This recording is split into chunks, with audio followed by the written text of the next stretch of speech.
Ann Emerson, and I'm the director of the Sanctuary of Sophia, which is a metaphysical healing center in Mount Dora, Florida. And I'm putting together a series of videos. We're going to interview the visionaries and the change makers in this area. I think you'll find them all very interesting, and you may well even know them. This kind of new thought, this new creativity is really going all around the whole globe. And we are connecting with those people also. And that whole new system of thought is called firing the grid. And I just hope that you'll join us, and I thank you for coming.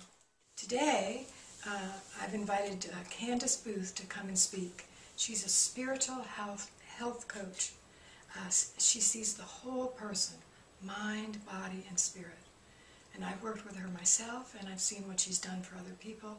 And I'm delighted to have her share with you today.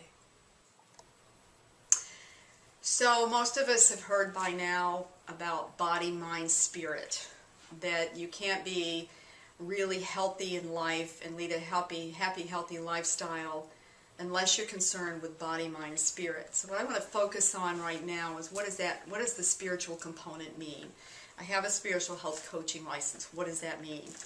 And I'm not speaking from the world of religion, but certainly everyone's background in terms of church, their belief of God, how Jesus fits in, what they believe about angels, guides, higher self, all these things play a role. And it's really what each of you believes that's very important here.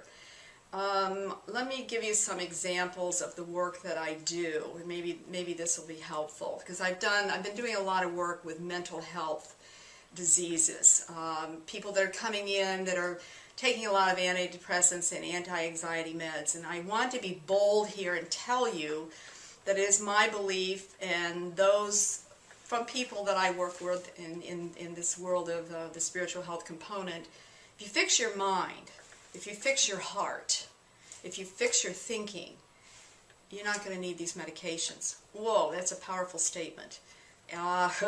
And kind of a scary one for people who think they can't live without these kinds of medications. But that's where I spend my time in coaching these individuals who are really ready to try to assume some responsibility for their thinking.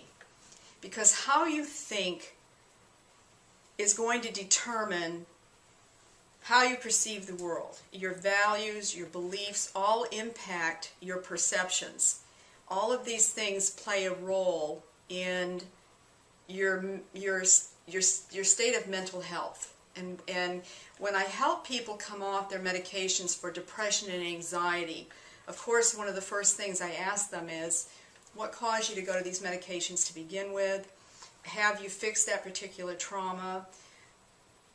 Where are you with your thought process in feeling positive most of the time and feeling negative most of the time? Because what happens is when you get a mindset where you're feeling negative more often than not, or you're perceiving the world from a negative point of view, which we call the ego, then we know that you're not operating from a state of love and positive perceptions that are out there, and that your brain is probably more hardwired to that kind of thinking. The brain is a very plastic device. You have peptides, you have neuropeptides. One brings in the positive thought processes, one brings in the negative thought processes. And you can change those hardwired negative neural nets. How do you do it? The first step, honestly, is taking a look at your values and beliefs, where they came from. Another step is learning how to live in the present moment.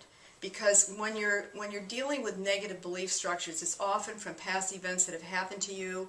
Fear comes often from your worrying about the future, when all you really have right now to be well is right now in the moment.